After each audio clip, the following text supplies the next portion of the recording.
Okay. All set? Thank you and welcome for coming. Welcome this evening.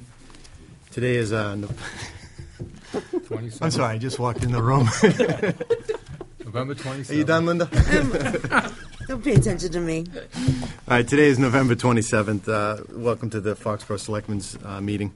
I'll go over the agenda briefly. 7 o'clock, we're going to have citizens input, as we always do at 7:05. Chairman's update for a few minutes. At 7:15, we'll have a public hearing on the upcoming Taylor Swift concerts at Gillette Stadium.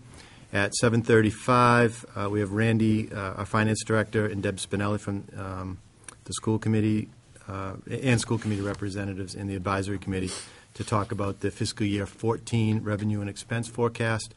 And so this will be a joint meeting with the school committee. At 8:30, we're going to review briefly with the town manager the special town meeting warrant articles. That's scheduled to go on special town meeting on December 11th at 7:30. And at 8:45, we're going to go into executive session to negotiate with non-union personnel. And then we have a half a dozen or so action items. So, Mark, do you want to lead us in the Pledge of Allegiance? I pledge allegiance To the flag of the United States of America and to the republic for which it stands, one nation, under God, indivisible, with liberty and justice for all. Okay. So if there's anybody for citizens' input, just ask if you could come to the microphone. Nobody? Okay. Couple chairman's updates. Just want to say I hope everyone had a nice Thanksgiving. This is a time where you're going to see a lot of people in town doing a lot of volunteer work. You've already seen it on the Common with decorating the trees, putting flags and banners up. And I know there's a lot of work to do with the discretionary fund as they kick into gear. So if you get some extra time, please make it known and step up. It's a nice time of year to do that. Quick kudos to the Foxborough varsity Warriors. Anyone go to that game? It was a fantastic game. It was just nice to see them win it in the last couple minutes. Football, yep. Varsity football over against Mansfield. Probably one of the best Thanksgiving games I've seen. And I just want to, a quick reach out to Linda. She's very quiet about things like this, but she stepped up for the second run with her people, making it possible to go down to New Jersey and New York after the kind of hoopla died down with the first truck. So thank you for doing that and all the people that you work with. And I understand there's going to be some more stuff coming as well. Yep. So. They're doing a gift card drive now for Christmas. So. Yep. Yeah, and it's if you read the blogs and the stuff that's going on down in New York and New Jersey, it's very heartwarming and very appreciated when we do stuff like that. So, nice work. It's in our packet in the back, not as an action item, but as an FYI. But I just want to let the town know that the special thanks to the Foxborough Planning Board and our planning director Sharon and all the work that they did. Recently, if you're aware, they went through what they call the DHCD, Department of Housing and Community Development Program, where we applied to the state for a special approval. And what that allows Foxborough to do, Foxborough is a community that has less than 10% of our housing stock as affordable housing. So because we don't meet that criteria, it opens up the doors for kind of unchecked 40B developments where people can come in and really brush aside the zoning and the planning board regs and put mass housing stock together, which, I mean, it certainly serves a purpose, and I think every community needs it.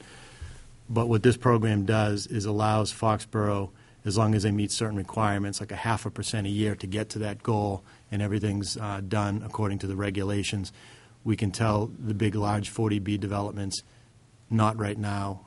We're phasing it over time, and this is good for 7 years. So it's something that I know the planning board not only initiated, but they worked hard to follow through. And to have this, a lot of towns don't have that foresight.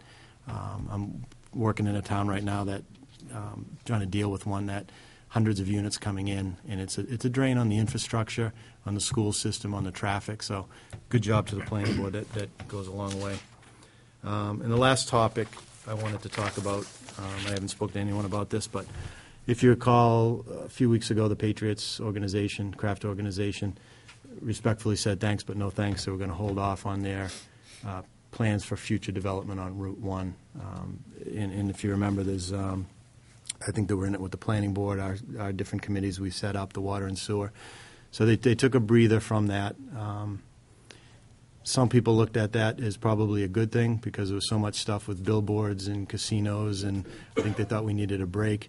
Other people thought that was a bad thing because our business partners on Route 1 certainly is the economic factor in a lot of the stuff that we do. So we can either continue to stagnate and not address it, and really it gets addressed in little bits and pieces at the table through all the applications that we have anyways. So what I've done is I've reached out through town council to kind of put a line out there to see if there's interest in talking. At the same time, they were doing it through our town council back to me. And it was nice to see that I think we do have some mutual interests to at least sit down and figure out a best way to move forward for everybody. So we can either try to do another committee, which, I don't know how you guys felt about it, but it was pretty painful trying to go through this public process at the table. And there's a lot of posturing going on. What I'd like to do is reach out through our town council with Kevin, have a meeting with the craft organization as the chairman of the board, and sound it out and see what their interests are and what we think our interests are. I've certainly heard enough from the water and sewer and the planning board and this board and all the residents that I have a sense of, is this something that we want to entertain and where the benefits are. After that meeting, I'd like to come back and brief the board on it. But I don't want to do that unless there's a little bit of agreement on that. I'm not sure any other way to do it at this point. So if I get a nod from that, I'd like to do that in the next coming weeks. If not, then I don't really have a suggestion other than we wait and see what happens. So, Absolutely, move forward. So it would be you and Dick Ellerman and Kevin? Yeah. And then the only outstanding thing I can think in my mind is, when they stopped, they said they didn't want to negotiate, or they didn't want to bring anything forward. Up to that point, the legal bills were being paid for by the craft organization. The expenses, and that was public. Where they've stopped, we don't have the budget, and I don't want to ask for a vote at this point. But I would ask Kevin to reach out, or Dick Ellerman to reach out to see if that offer's there, if they pay. That's in process. But for future, for the next meeting. The request is in process. We'll see what the answer is. Maybe not The request understanding. is in process. I haven't requested it. What I'm saying is, moving forward, I want to make sure that we're made whole with any legal expenses, specifically Dick Ellerman's time to meet with them. Oh, I'm sorry. So if I meant the past ones. based on the past statements that were made, I'm going to be taking town council's bills that are attributable strictly to the discussions we've had, the support for your committee, the support for the second committee, and submit them with a request. I don't know if that'll be. Yeah. So while that's going on, could you let them know that we'd like to have a meeting, and they actually already said back they're willing to have the meeting. Right. But what's missing is, can they pay for the attorney through the town? If not, then we'll put this on the agenda and see if this is something we want to allocate funds for. So if you could let us know by the next meeting.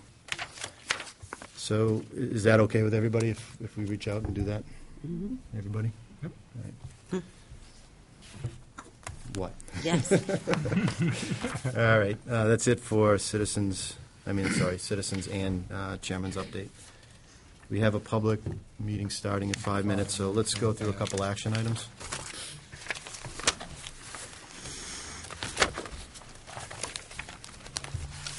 First one is the meeting minutes from October 30th and meeting minutes from November 5th.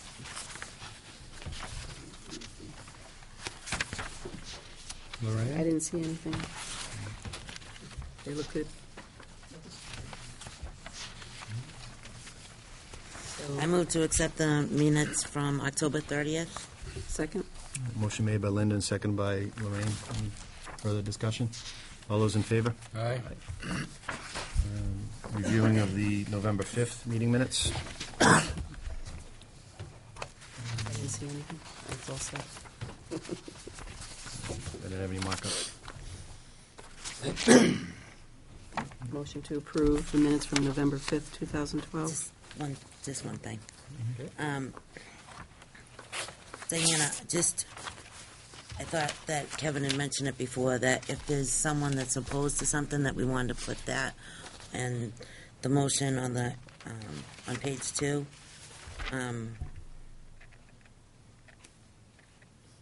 At the bottom there. Well, if it's We- 3 and 2, am I supposed to put when it's 2, or is it just for 1? I thought you wanted to put who was in the negative, right? Yeah, you should. Okay. Yep, or the law actually requires that. And I don't remember who they were, so. What item was it? It was the motion about, Jim was against it. Jim and Lorraine. No. No, it wasn't you? It was Jim and Ginny. Jim and Jimmy? Basically, any motion that's not unanimous, right, we need to list who's in favor, who's against. Okay, so motion was made to approve, it wasn't seconded? Second. Seconded by Mark. If you can get the comments in from Linda, revisions, all those in favor? So 5-0. Okay. Next action item. I'm just flying through these tonight. Oh, yeah. It's in here. Oh, it's right on top. Yeah, Julie Grant is asking for a request for permission to hold the annual Foxborough J.C.'s caroling on the Common on December 20th from 6 to 7.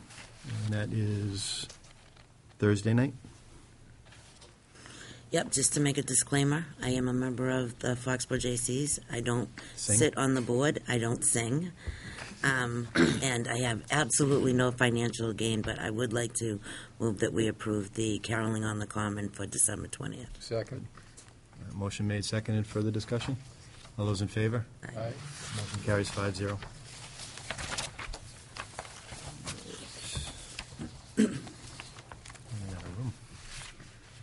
Restaurant day.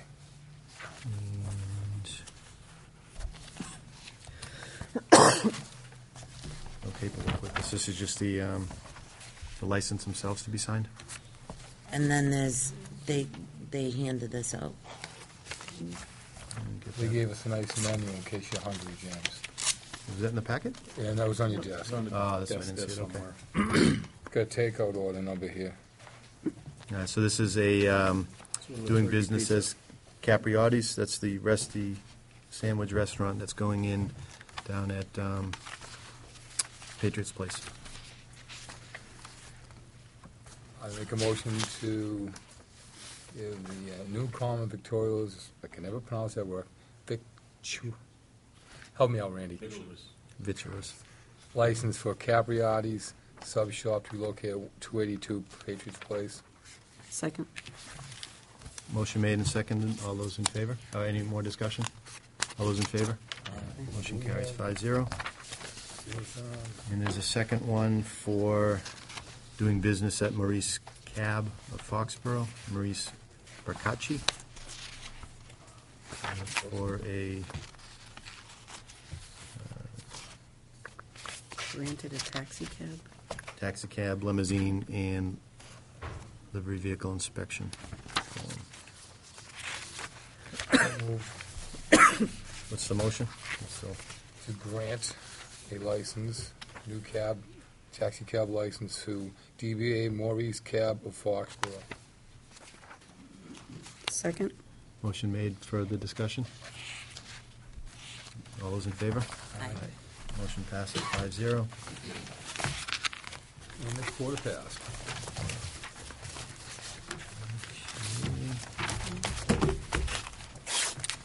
Okay, being a little after 7:15, there is a hearing to be read into the minutes.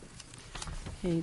The Board of Selectmen, acting as a local licensing authority pursuant to Mass General Law, Chapter 140, Section 181 and Section 183A, and Chapter 136, Section 4, Town of Foxborough Revised General Bylaws, Article 5, Section 6, and also Stadium Rules and Regulations, will conduct a public hearing on Tuesday, November 27, 2012, beginning at 7:15 p.m. in the Andrew A. Gala Jr. Meeting Room, 40 South Street, to review the application submitted by NPS LLC for the Taylor Swift The Red Tour concert. This event is proposed for Gillette Stadium. Application for this event is on file at the Office of Selectmen. All interested parties are welcome to attend. Okay. Is there anyone here from the Gillette Stadium? Okay. I went back and forth with Dan Murphy this afternoon on this item, and I'm going to read you an email that he sent about 5:30. Kevin, I just spoke with Jim. Can you please postpone or continue the public hearing for the Taylor Swift concert from this evening to the December 18th board meeting? Otherwise, if it's easier to withdraw the application and reapply, please let me know and we can initiate the paperwork. Thank you, Kevin. Dan. So, I move to continue to the 20th, the 18th. okay.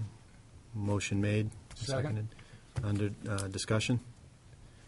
Kevin, if we postpone it, what's the legal, if it's not answered by a certain time, it's an automatic approval unless Yeah, it's but postponed and if this, you continue the hearing, then the hearing, your decision is. and they don't have to included be as here, well. this is fine. Okay. We're just granting their request, so. All right, motion made, seconded, further discussion? All those in favor? All right. Motion carries 5-0.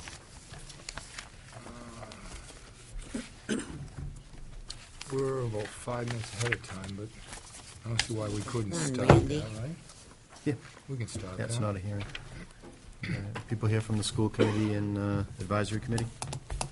The full. I don't see the school committee. There she is. Debbie's here. Yeah, we, Perfect timing, Deb. Debbie, we're about 15 minutes ahead, so do you want to wait? Or do you have people coming? My school committee members here, and I expect 3 of them, and they have to open their meeting. Okay. Sounds like that's the only way we have to. Okay, fair enough. So let's go into the, did we go through all the action items? Yep. How about taking a look at the special town meeting warrant review? In your packet, you have the entire list of articles for December 11th. You only have one article to deal with, Mr. Chairman. That is Article 6. And that is, I'm sorry, Article 5. Actually, did you take a vote on 6? Yes. Which was 6. The Yeah. turf field? Oh, that's yeah, right, yeah. that's right. I was out of the room when you voted. I thought that was the last one. I thought that was the last one we were talking about. No, Oh, we the gotta police come back union. to 5, because you took a vote to recommend 5, and as you know, I presented to the advisory committee and withdrew that for the reason, you heard all that. So my suggestion to the board is that you take a concurring motion to take no action on this article On at town 5. meeting. All right. I move that we take no action on Article 5. Okay, motion made, no action on Article 5, which was a town hall warrant article. Second. Motion made and seconded by Ginny. Further discussion? Can I ask a question about the post office situation, or does that have to be a separate agenda? Well, what we're going to do is,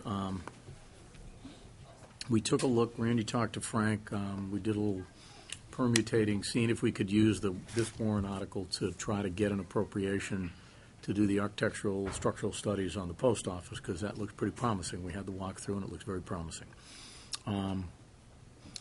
But Frank, I believe, absolutely correctly ruled that it was outside the 4 corners, because this really says specifically Town Hall, 40 South Street. It really couldn't morph that into money for another location. You have a notice of the voters' requirement that you couldn't meet. So it'll have to be the subject of a future town meeting. If we end up having one in that February timeframe for the sewer intermunicipal agreement with Norton and Mansfield, it could certainly be included there. Meantime, we're going to have at least 2 or 3 months where we're not going to be able to do much. Just had a conversation with Dick Haydecker, I don't know if he's here, where Dick offered to do some preliminary stuff, drop some things, and he has some very intriguing ideas that I found really very intriguing. And he offered to do some citizen work, and that might be helpful to us. So I told him by all means, love to have any help he'd like to do. And but I think the formal studies that are going to be required, structural studies, concrete studies, all that sort of stuff, we're going to need some money for that. And I guess it's about $50,000, Randy, correct? Should be, that's what it was last time. Should be less, given that we've already done the functional use program needs, so I'm hoping it's less than that. I think it was 40, I think, last time, wasn't it, for the, There was subsequents, after, okay. Well, we'll firm that up and have it ready for a special town meeting, which I'm pretty confident is going to happen because the finance plan for the regional sewer agreement is coming together very nicely. It'll be ready to present to the sewer commission in a week or two. Once they give approval, then it'll be coming to this board, then it'll be coming to AdCom, and very shortly after, you'll have a request for a special. Couldn't make December, but we just missed it. But we will be needing another. You're talking about another special in January. Yeah, because Mansfield and Norton are requiring notification if we are in or out in that time frame. They won't wait till the late spring because they're doing all their appropriating. Mansfield's already done it. Norton is considering it right now. So we're going to have to pull the trigger on this pretty quickly. But the key thing was the finance plan. It's all pretty much together. We're polishing it off. So I So think maybe you can make put it on an that one. agenda item for a couple things coming up. We shouldn't be going Yeah. too deep tonight. Well, it does relate a little bit to the Well, town hall, but yeah. I think one thing Kevin said, wouldn't you want to run that through the municipal building committee before you give Dick, Oh, yeah, the building committee's involved, yeah. with Dick or without Dick? I mean, Oh, no, that's why that committee's, I'd like to sit down with the building committee and Dick and kind of put our heads together and that's, take advantage of any citizen help that we can get. And here's what I'm hoping, frankly. You know, we've had a lot of division on this thing, and I'd really like to see if we can bring the parties together and work together for a change. And I think the post office gives us a real opportunity, because there was a lot of enthusiasm. We very happily invited Dick to come down on the tour that day. A couple board members came, a couple AdCom folks came, Bill, of course, and his building committee came, the architect, building commissioner, Randy, myself. And we had a very, very productive meeting, and for the first time, I think I saw a lot of people kind of coming together and coalescing around, you know, a town hall concept, and that's, I think, real promising. So I'd like to keep that momentum moving. Okay. All right, so under the context of the town hall warrant article, there's a motion made to take no action. It was seconded. That's under discussion. Any more discussion? All those in favor of taking no action on Article 5? Okay, motion carries 5-0. And I apologize, but just so I don't have to check the warrant, so I can button this up, because I get the motions, I'm about three-quarters done. What was your vote on Article 6? 2-2. 4-0. 2-2.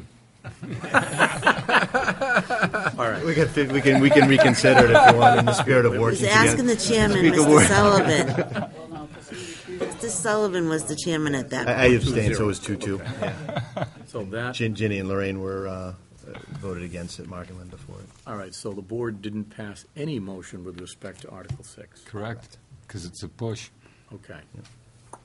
Okey-doke. unless we want to revisit it. Now's the time. I don't want to put anyone on the spot. I'm asking, does anybody care to? Okay, nobody cares to. I'm good, Lorraine. All right. So a motion fails. Well, No, it doesn't move. It's a tie. here's the curious thing, because I have to write these motions up, and I write your positions up.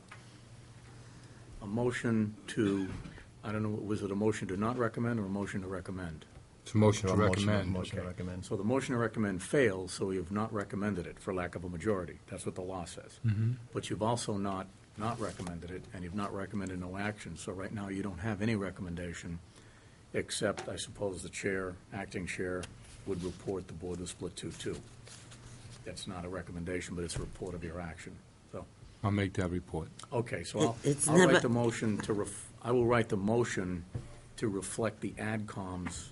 Ordinarily, I write the motion to reflect your vote, but since you don't have one, I'll write the motion to reflect the AdComs vote, but put a notation that the board took that vote and what the outcome was Where does that get reported? And in the the, motions. and the one, the individual from AdCom would read the motion on the, So I you- report it to AdCom, so they're aware of what you've done, Oh, and I report to you what they've done. okay, because I was going And to say, then I nobody report at it- town meeting ever, No, and then we report it to Frank, so the night of the meeting, the AdComs report. oh, I know what the AdCom does, but I was just And saying. your decision gets reported on the floor, but I write it, I make a record of it. Ours doesn't get reported on the floor. AdCom's does. AdCom reads the article, always get and up they and say do it. AdCom No, voted we against don't. for or whatever. They do. They, Oh, I know they do. Right, We we don't. don't. No, we don't. You never do? No. We used to speak a lot more than the selectmen do now. Actually, I spoke to Frank about that, but we don't. Okay. We're not I could've really sworn you- allowed to get up there and, No, we are You're allowed. very We're much allowed. so. I think what's It was happened com- over time is the selectmen's backed off, the advisory committee is more vocal. I don't know if that's a Well, good thing or a why do you bad thing, take but that's what's positions on happened. articles then? Well, sometimes I guess so that you can sometimes tell it happens. advisory what we think, but they don't really care. You know? It was confusing back in '05. Okay, this one's going in my book, Oh, because you really got me confused. well, Kevin, this is how many meetings have you been to? I could have You've sworn seen I heard us. you get up and report your recommendations. If there's a question or, They look an awful lot like us, but they're not us, yeah. Well, I will tell you this, I write these motions according to your vote. The motions, The motions that are made at town meeting are written according to your vote. The official motion that's handed out to everybody follows your vote. Those are my instructions from time immemorial. it's not. It's written by them. You will report out in the affirmative Right. for the person or group who owns the warrant article. In this case, this Right. article is owned by the school committee. Right, We will move a recommendation on that article, right. and then we will give our recommendation. We will move in the affirmative. I understand. All I'm telling is that these motions, which are the motions I write, town council checks, and I give them to everybody, including Frank, reflect your vote. Doesn't reflect anyone else's vote. Reflect anybody's vote. So I'm writing these for nothing, basically. No, No. you're just having a motion in the affirmative for whatever Is proposed. that article is. And we will read that motion in the affirmative, Even if you're not recommending it. even if we're not recommending it. That's Okay. correct. All right. And as far as going back to whether Well, town board tradition. members should speak at town meeting on a certain article, you can speak as a citizen anytime you want. There was back in the day, I remember going down off the stage down Yeah, but below to they- speak as a citizen. But Frank said no. Frank Spillane said no? Yes. I've never had that happen. No. there was, Anybody can get up and speak. It's typically, we've already had our debate, but sometimes the citizens are looking for more decisive, I wouldn't say guidance or direction, information, and you can go up there. I mean, I've seen every selectman I've ever been on the board with speak at town meeting at the podium, and I absolutely plan on speaking on this article at town meeting. I'll guarantee it. So, just so I'm clear, I can't believe I understand it. It's been my fifth town meeting with you. I'm writing these motions as if we're recommending them to pass. So I'm writing the motion in the affirmative. Yes. Even though I know, as I'm writing this, for instance, on Article 5, that both you and you are going to recommend no action. Well, that's different. In this case, the selectmen own the article, and you want us to move no action. In that case, I believe that the motion would state that we're moving no action. No. No, The that would be motion on the doesn't. town hall. The- That would be on, yeah, well, no, we're on, he's talking about turf. Article 5. He's talking about Article 5. oh, okay. Article coming. 6 is the He's school just going to say, committee. Linda, I never said So that. that should be read as the But affirmative. somebody told me Article we couldn't. 5, where it's the town hall, sponsored by the selectmen, if we're saying no action, then that's the motion that gets forward, because it's our article. That's the way I've been writing them, which means your vote is important, because your vote is the basis for the motions that I write. If we don't vote, put some to support, we voted to put it on as an article, but then we vote whether or not we support the article later. Right. Right. So there's two different votes that the board takes. Correct.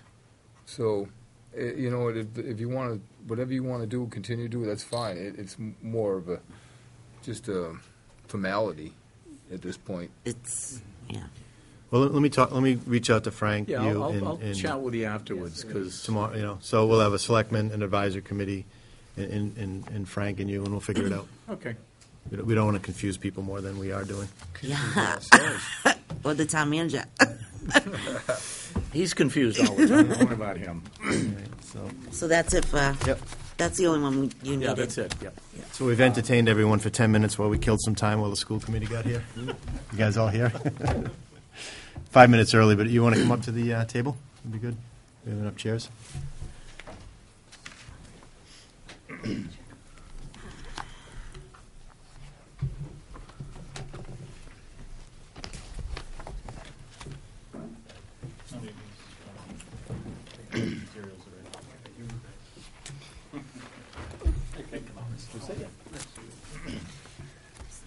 front row or second? Probably be both at this point. There's too many. Yeah, come right up to the front. That'd be good. And then where this is a joint public meeting, I think you guys need to open your meeting as well. We do. And then I know we know who everyone is, but if you could just introduce yourself for the people that are just tuning in, that would be good. Can I get a motion to open the joint school committee and? I'll second Selectmen's that motion. meeting? Okay, all those in favor? Okay. Katie Adair, Vice Chairman of the school committee. Tina Ballinger?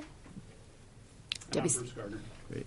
Debbie Spinelli, Superintendent of Schools. And thank you for all. We also have, since he doesn't have a microphone, Bill Euchner, School Business Administrator, and Dr. Amy Burdos, our Assistant Superintendent. Great. Thank you. Welcome, everybody. We don't have any information in our packet on this, so We just got this, Jim. I'll just hand it out. Right in front of It's right in front of you. Gotcha. You want like a 5-minute break or something?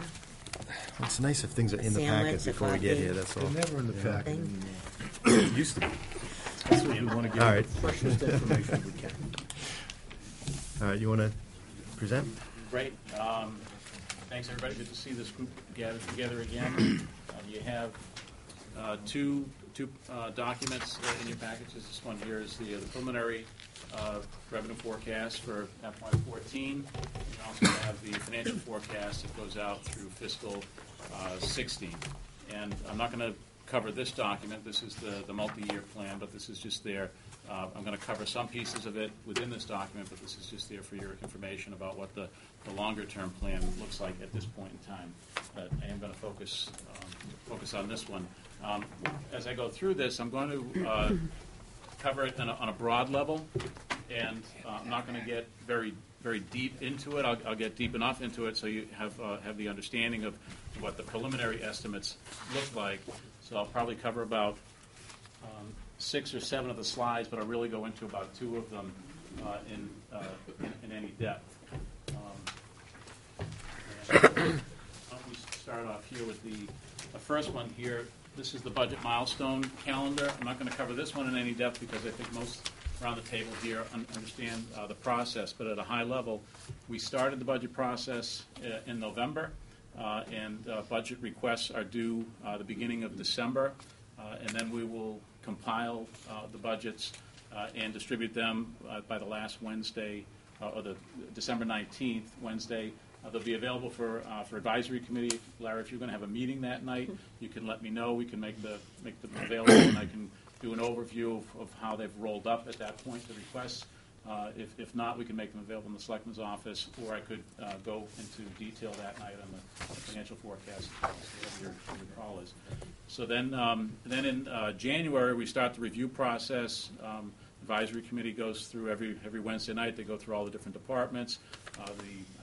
The school committee administration is going through and vetting their budgets, and on the municipal side, administration is going through, meeting with all departments as well over January. Then at the end of January, we get the state aid, the governor's proposal at that point in time, which is sort of the opening salvo from the state. That goes for about 7 iterations between the end of January and the end of June, but that's the first one that we finally get to see what the state is thinking in terms of aid. And then we'll roll up all of the refinements that have been made in January, and we'll meet with the Board of Selectmen in their first meeting in February, as required statutorily by bylaw, to see where we stand at that point. And then between February and March, we'll do a couple of things. We'll sort out priorities amongst all the different departments. We'll also hopefully get maybe another view as to what the legislature is thinking on state aid. Typically, we only get to see maybe 1 or 2 more cards out of the seven iterations that they go through, and then we have to take a position at that point on what the state aid is looking like at that point. And then we'll finally finalize what our recommendations are on a balanced budget by the beginning of April. The board will take a position on the recommendations, as well the town manager's recommendations. The advisory committee will make their recommendations, and then we'll print the warrant and publish that. The advisory committee will publish their recommendations in the paper, and we'll march forward to May 13th, which is a town meeting for the budget. So that's the milestones. Nothing's really different here, so different. This is the proposed advisory committee review schedule. Again, there's nothing new here. It's the same progression. It's every Wednesday night in January. The first one starts right off January 2nd. So Larry, I'm going to defer to you to review this schedule with your committee, and you can let me know whether or not this is a schedule that works for you. It's the same as it's been every year, the same progression of departments. And then once you let me know that this is an acceptable schedule, we'll let the department heads know so they can be on We'll need to notice. know if there's going to be a special town meeting in the middle of that. That'll really drive our schedule. Okay. So I apologize for this slide. I tried to do a little budgetary humor here, but unfortunately I took a PowerPoint slide and I used the conversion software to make it work just from a flash, and it didn't like this slide for whatever reason, but I always thought it was good to start these serious discussions like this with a little humor. Not as good as the ones I saw last year, but for this part, I credit hard work, ingenuity, and perseverance, and for the other part, I blame on gravity. And on the other one, I put a little ball at the end here, so it looks like we'll bounce back. Anyway, all right, let's get to it. This is the slide that we'll spend the most. Randy will be appearing on New Year's Eve at the stand-up in Boston. Like tomatoes and eggs. But, what we have here is the high-level summary of the FY14 forecast, and these are preliminary estimates. So I want to make that point clear, and I'll refer back to it. But what you have this is courtesy of the building commissioner. It's on loan. What you have here is the major revenue items here: net taxation, net state aid, local receipts, other available funds. That's what comprises the dollars that fund our general fund budgets, and then fixed costs, which is debt service, benefits costs, insurances, and then the Foxborough Public Schools budgets and the municipal budgets as well down here. So the first column is FY13, which is the year that we're in right now. This is a revised estimate because a couple of things have changed for the better, because this isn't a zero down here in terms of our variance. If the budget obviously was balanced, and so our revenues and our expenses matched, and that was zero. So we've had a couple of things go in our favor here. We had positive new growth of about 133,000 higher than estimated. We also had the bond offering that we did for the library came in better than planned. We got a better rate, and we got a big premium as well. So we picked up about 50,000 there, and then state aid for the time being actually came in about $149,000 higher than our original plan. Again, we had put pull-up stakes, in about April, and we saw what it looked like then. We went with that number like we do every year, and then when the governor finally signed it in June, it came in a little bit better. I'm not going to move off of FY13 just yet because we're not out of the woods on FY13.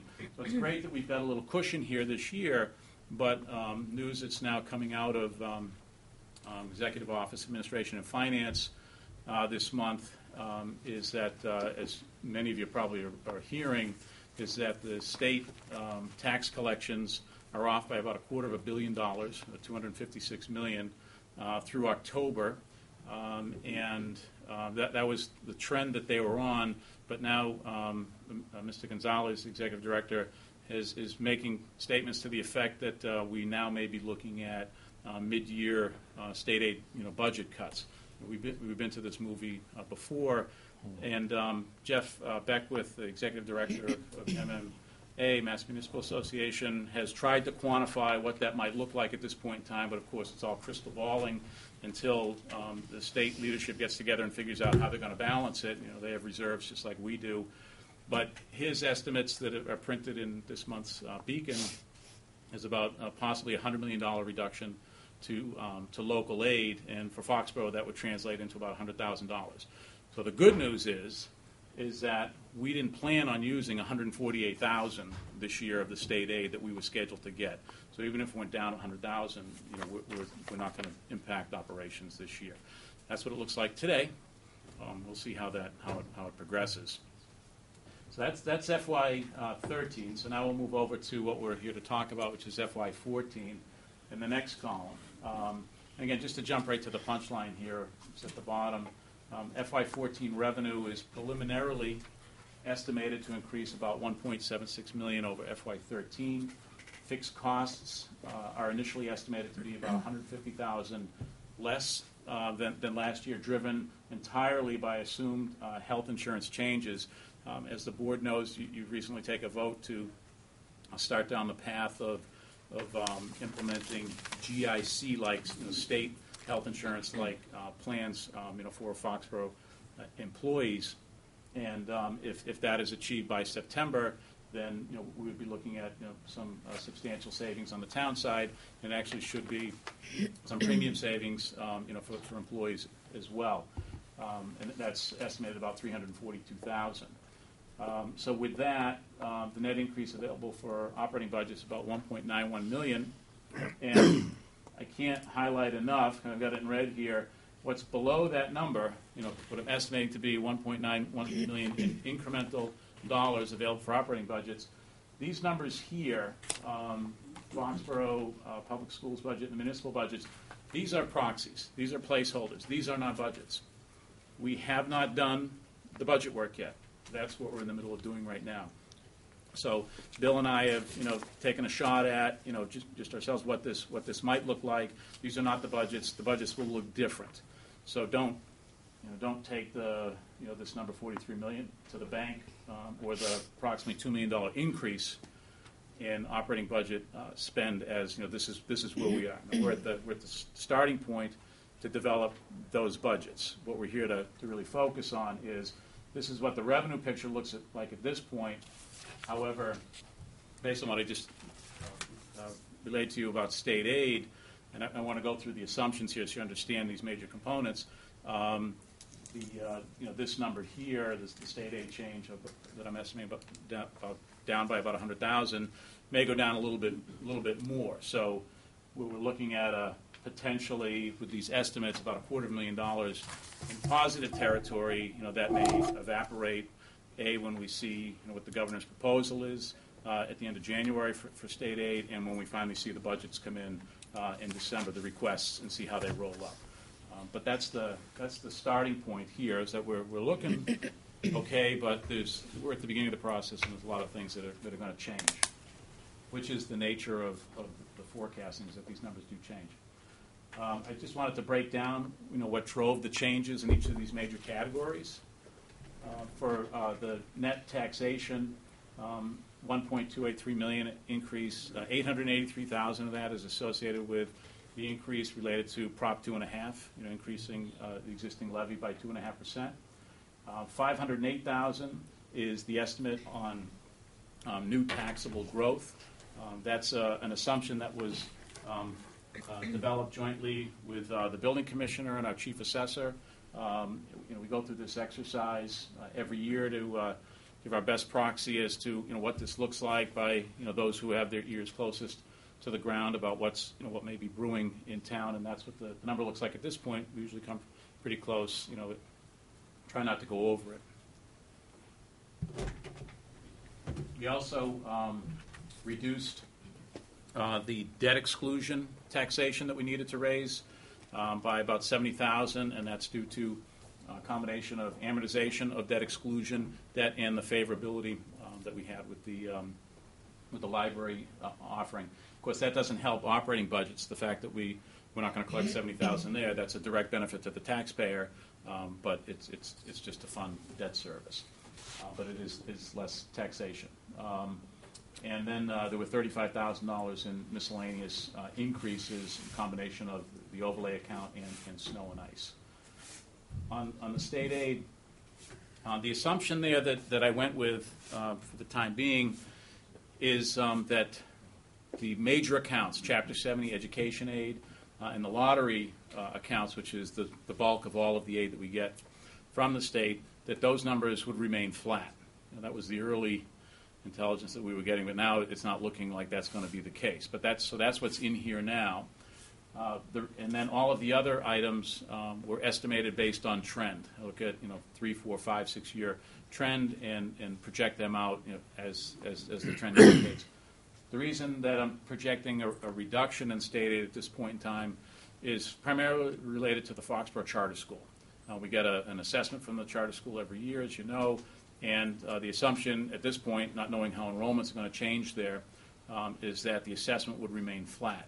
And given the way there's a reimbursement that the town receives that is tied to the change in the assessment that we get. So if the assessment goes up in a given year, we get 100% of that change back in the first year, and then 25% of it over the next several years. So assuming a flat, a flat charter school assessment, there is, and there was a big change last year. We're not going to capture a big change on the reimbursement side. Even if it went up by $100,000, it's a wash on the reimbursement side. So that's just the mechanics of how that works. So $95,000 of that $100,000 reduction in state aid is associated with the mechanics of the charter school assessment at this point in time. I will say those numbers are the ones that fluctuate the most. Out of all of the numbers that we have to plan around on the state aid equation, the charter school number does move, can move like $250,000 swings either way based on the enrollment figures, that are preliminarily provided, and then the enrollment numbers that ultimately pan out. And it actually changes from when they finalize the state aid at the beginning of the year to what we actually pay by the end of the year, as they adjust it for enrollments. That's state aid. Local receipts, I'm going to flip to another page on this one. It's an increase of $350,000 from local receipts. There's about 50 different lines within local receipts that comprise the number.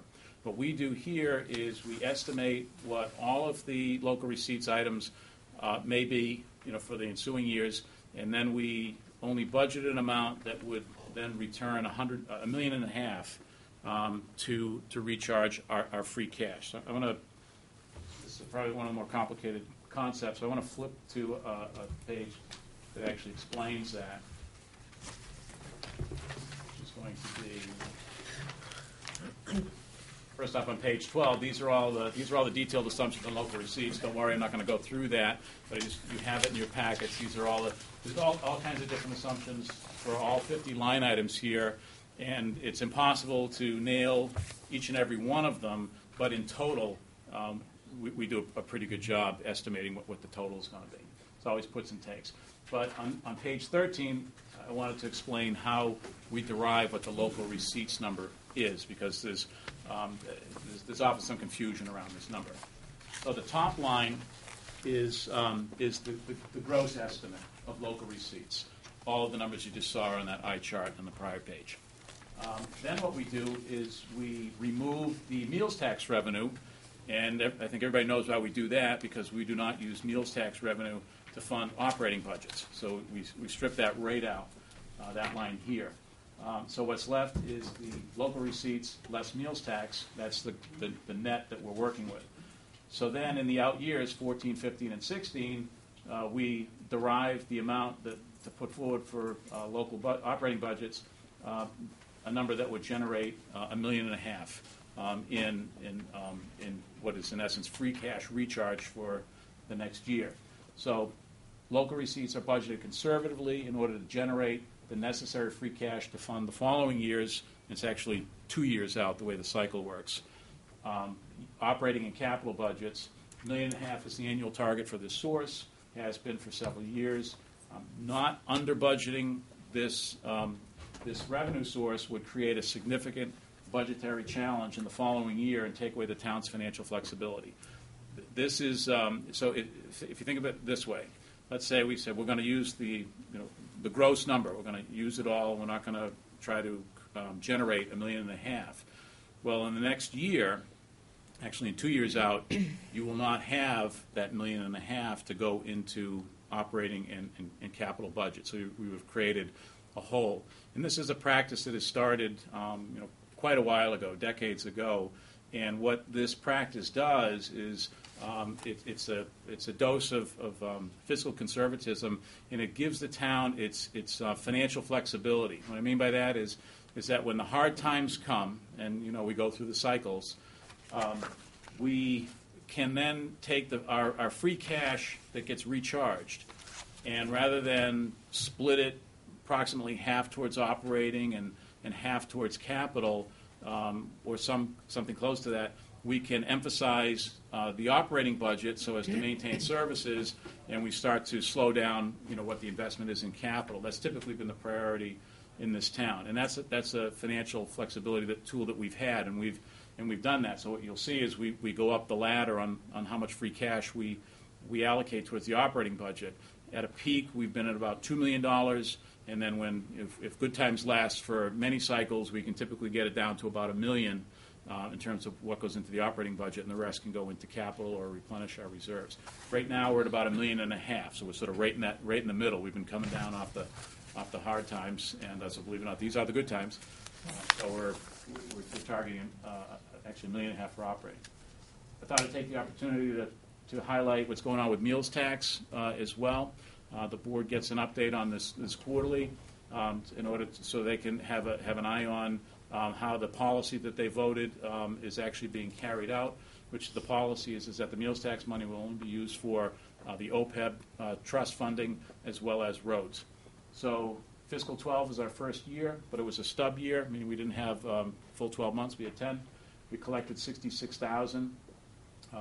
We funded OPEB $300,000, $75,000 went to roads, and so we actually have $292,000 that has fallen out now into free cash. There's nothing that can happen to that other than it comes forward to be appropriated at a future town meeting for one of those two purposes. This year, we're estimating $772,000. We've already allocated $400,000 for OPEB, $100,000 for roads. So assuming that forecast comes in, there'd be another $272,000 that would fall out, and so combined would have another roughly $500,000 that can be allocated towards roads and OPEB. Mark? Randy, isn't the meals tax money, can't the board, every year, I thought we were going to revisit that every year, how we want to allocate the money as far as if it's over expected revenue stream, that we would maybe fund something else with that. The board certainly can do that. The current policy that's voted is to fund two items. So those are the recommendations that you see coming forward. To me, my recommendation is going out, unless the policy changes, is that we go up the ladder with our OPEB funding, from 300, go up 100,000 a year. I say go up the ladder to try to get that number up to what the annual required contribution is, or the piece that we're not funding, which is over $2 million. It's taking a page out of Needham's book. They started this years ago, and they actually moved up to a number. They squeezed it into their operating budget, where they're funding their OPEB liability at the required number to amortize that liability. So that's. But as you can see, once we get out to 16, we're going to have to be making some other choices if we want to continue to fund it. Although the state sounds like they're making some ruminations on how they might want to address this by addressing how that benefit is administered. And then roads, again, I just left the remainder here. But of course, those are just recommendations. If the board has other views on how you'd like to see those monies allocated, that's the board's privilege to do that. Yeah, I think, just to clarify, we did talk about it last year. There were some members that wanted to allocate it for other stuff, and then I think we recognized the fact that every year, whoever that sitting board is could change it. So we said that's a process. We don't have to vote for that. It's going to happen. But we did leave it at OPEB and roads only. And then when we're going to revisit it every year, what would be that annual date? Does anybody have an idea? Well, we're in the budget process right now, so over the next couple of, between now and when we have to put the budgets to bed at the beginning of April, this would be the season.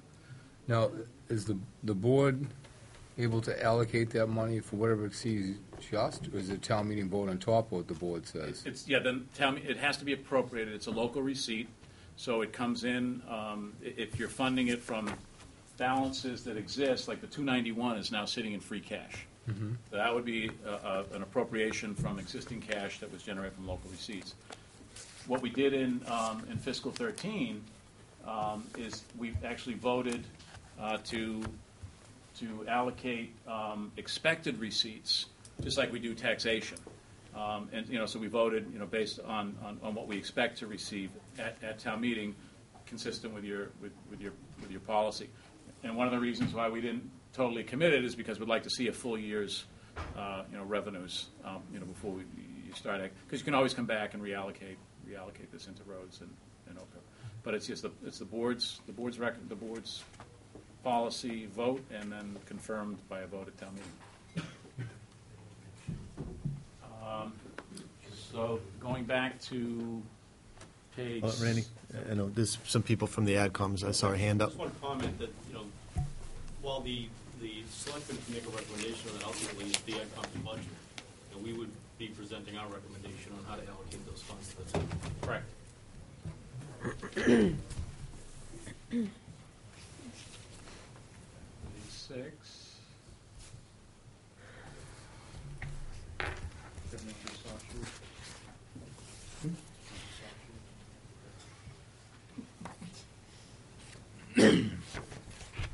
Seeing the future.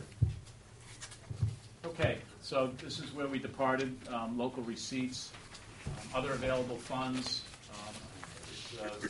approximately $230,000 increase. $208,000 is an increase in free cash, and $22,000 is an increase from ambulance receipts. $208,000 is to get us up to $1.5 million allocation from free cash, and the $22,000 from ambulance receipts. I have a slide on here, just like I showed on meals tax, which I can briefly highlight the importance of what's going on with the ambulance receipts, because it has broader connotation. So if you'd like, I can just flip to that briefly. These are all the supporting schedules to look at your leisure. So here we have a 12-year history of ambulance receipts. And the reason we have a big spectrum of history here is that the primary uses for ambulance receipts are to fund a significant amount of the operating budget. We're up at about $550,000 at this point, and we allocate an amount that's a deduct from what's available. We allocate an amount that we can grow by 4% a year based on what we project the future to be. We also have ambulance replacement cycles that are 6 years apart. That's the other primary use for the ambulance receipts account.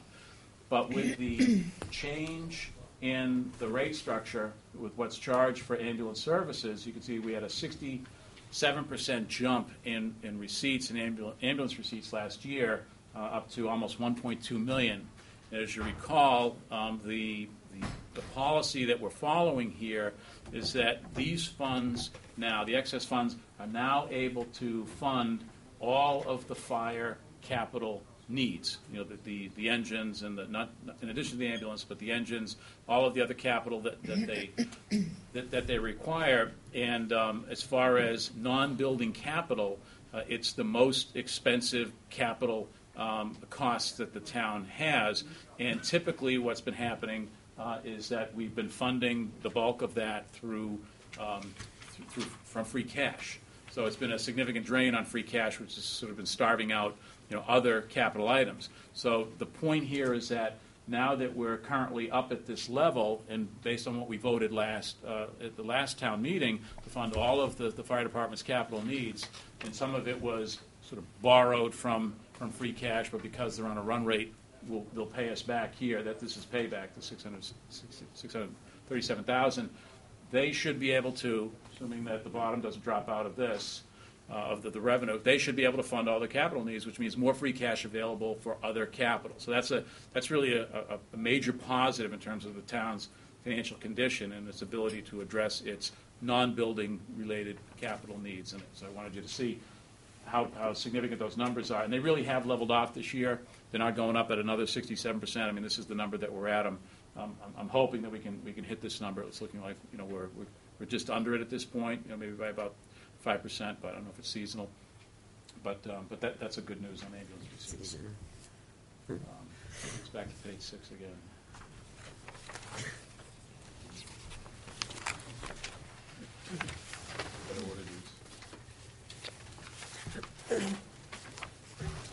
So that's how we get to $1.76 million and estimated increased general fund revenues. Again, fixed costs. It's assuming that we're able to implement the GIC-like health plan changes by September of next year, which there really isn't, outside of a lot of hard work, there really isn't a good reason that we shouldn't be able to do that. That should result in an estimated $342,000 in savings in the health insurance budget. Again, here in fixed costs is debt, so the $70,000 favorability in debt exclusion money we don't need. Obviously, it went down here where we have to pay the bill, so $70,000 less in debt exclusions. I've assumed the 5% increase in pension costs. We typically don't get that number from Norfolk County until late January, February timeframe, but 5% seems to be where we're at, so that adds about $125,000 in fixed costs. Also, this is where we assume, or we put in the OPEB commitment. So there's a $500,000 commitment to the OPEB trust here. And the reason you're seeing it here, because it's not a general fund vote, is because the source is from local receipts. That's what the asterisk is for. So meals tax comes from local receipts, and then it goes to fund fixed costs. So we're increasing the commitment to the OPEB trust by $100,000, and obviously it's offset by $100,000 of this $350 increase in local receipts. And then there's 5 other items based on my estimates, increased fixed costs by about $38,000. So that leaves $1.91 million preliminarily estimated available for operating budgets. Again, these are proxies. I really don't want to spend any time on them. Typically in the past, people have said, well, what does it look like? What's the net?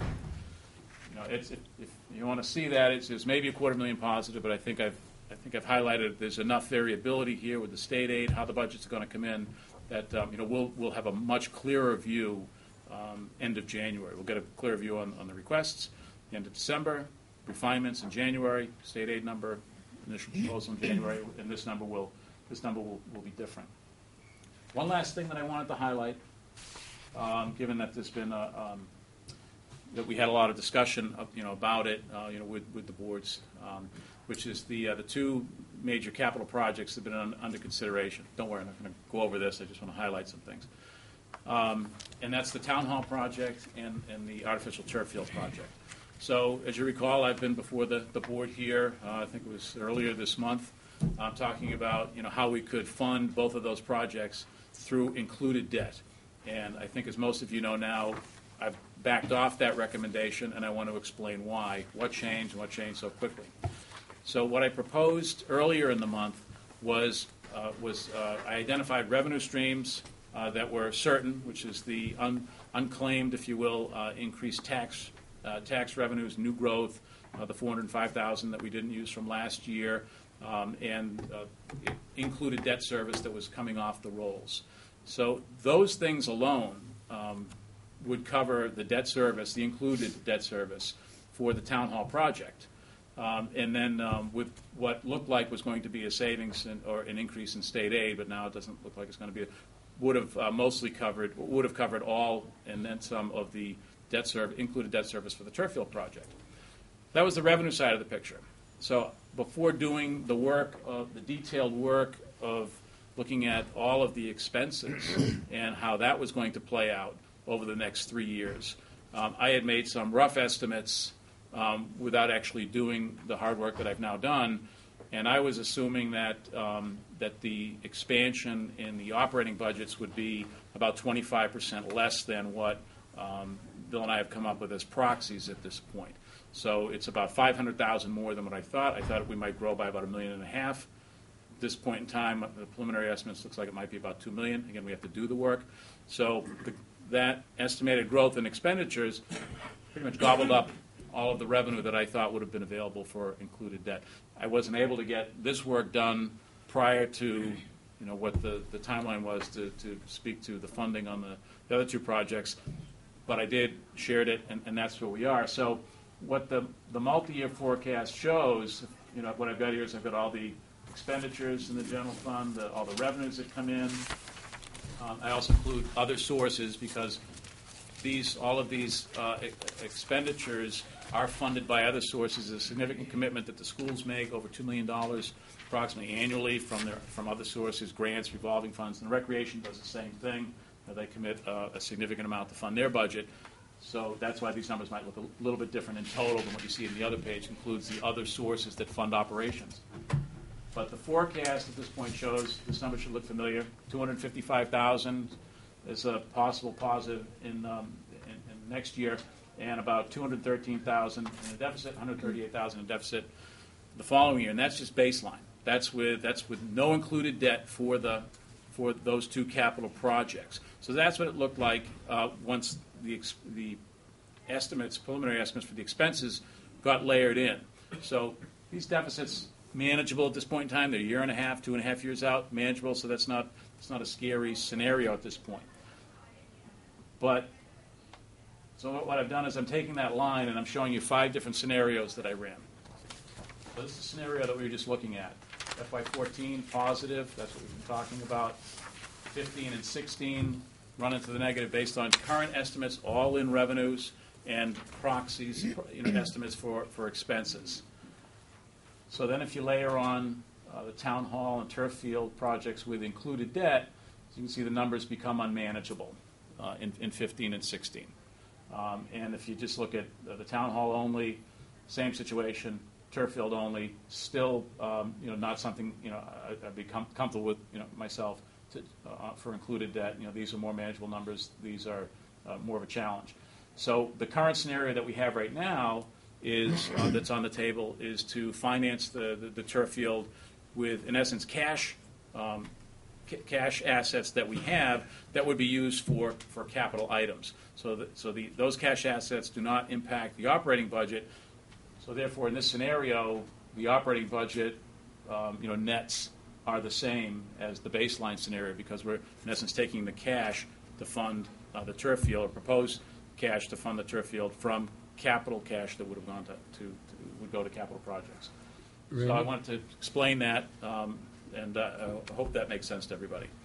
Randy, what's the major driver of the budget basically going up $1.8 million? Close to $2 million. It's I would say it's the items that preliminarily, again, these are preliminary estimates. They're not budgets behind them yet. It's salaries, expectation on salaries is growing faster than expenses are growing.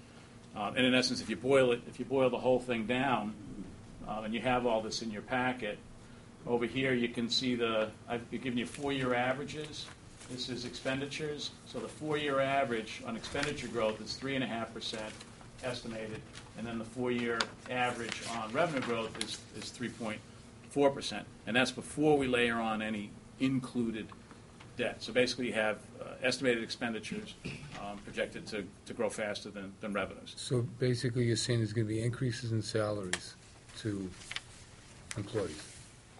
And that, which is common. In what world? This one. So, that's it in a nutshell, and I'm happy to open it up to this group's discussion. Okay. Let's just go through the board real quick, and then we'll go to the audience. Anyone from the school committee or the selectmen's table? Lorraine? Randy, I had a question on page 11, under the fixed costs, looking at the debt service interest. This is what you're talking about is dropped off. Right. In the summary, it says about $75,000 or $70,000. Yes.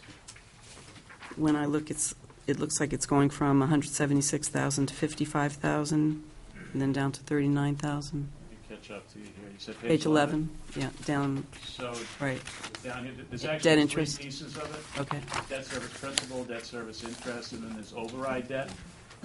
So this is the Okay, so it nets. override debt, and then nets the that. included debt are. So we're not going to keep that chunk set aside, basically, in the included debt. We're No, we eating that tried up to with do that. operating We did that budget. 2 years ago, and if you recall, we had left the included debt has been rolling off. We've been amortizing and paying it down, and it's come down by probably about $250,000 over the last 2 or 3 years.